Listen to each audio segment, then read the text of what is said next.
Let's get ourselves connected. You gotta get yourself connected.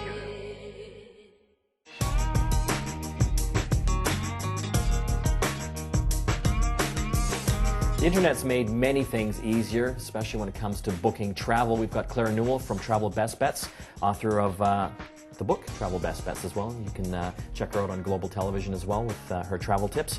Wanted to talk about business travelers. A lot of us now are using the online sites to book our travel, but what are the advantages and disadvantages, as opposed to going through the old-fashioned way, like with agents?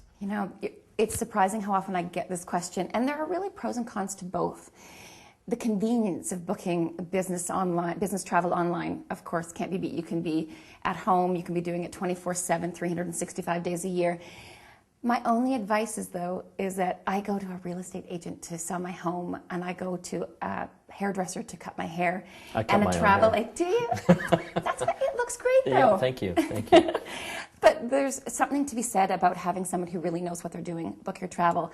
And I know that it's prohibitive to some people because of the fact that some agencies charge fees. Not all of them do.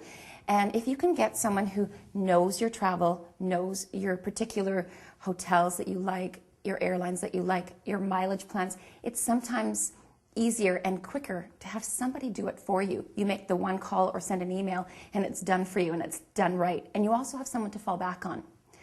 Having said that... Someone to blame. Exactly. Yeah, I love that.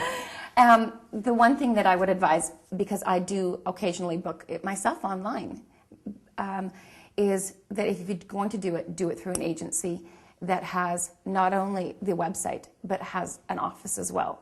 And you want to make sure that they have the clicks and the bricks. You can book through some sites and you don't know where they are based. And sometimes dealing with the customer service effects afterward can just be a nightmare.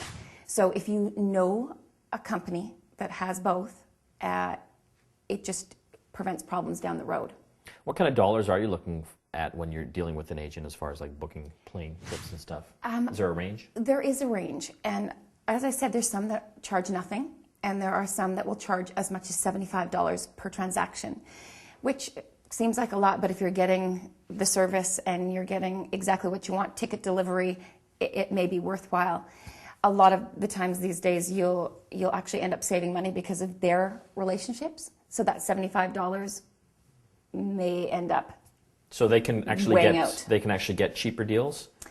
A lot of times they can because of their relationships. They may go, for example, to consolidators, which as a layman you may not know, but in the travel industry these are companies that you can't access as the general public. You have to be a travel agent. And they buy contracted fares cheaper than other people can buy. And so what you end up doing is it may take a little bit longer, 24 to 48 hours to get the fare back rather than instantaneously going online, but it can save you hundreds and hundreds of dollars, particularly for overseas fares. Okay, so how can we save money then when we're booking online? Is it obviously better to book this way ahead? Absolutely. My advice, whether you're booking a hotel, a car rental, or an airfare, the cheaper fares sell out first, and then it gets more expensive as you get closer. The other thing to keep in mind is buying the cheapest fare may not actually be the best thing, especially with business travel. Well, I know myself from business travel, I want the flexibility to be able to jump on a flight earlier if my meetings are done. And that might be just be able to tuck my kids in at night versus getting home a few hours later. And sometimes booking the cheapest fare, there's restrictions that you can't get out of. It's non-changeable even for a fee. Whereas for maybe $50 more, you may be able to have a changeable ticket.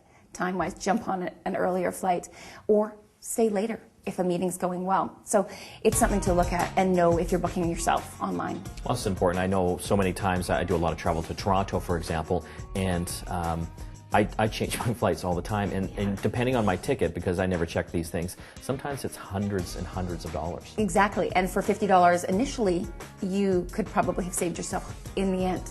So, a travel agent can advise you of that, but if you're doing it yourself, you need to look at the fine print, which sometimes, we're busy people. Yep. You just don't have time, you don't do it.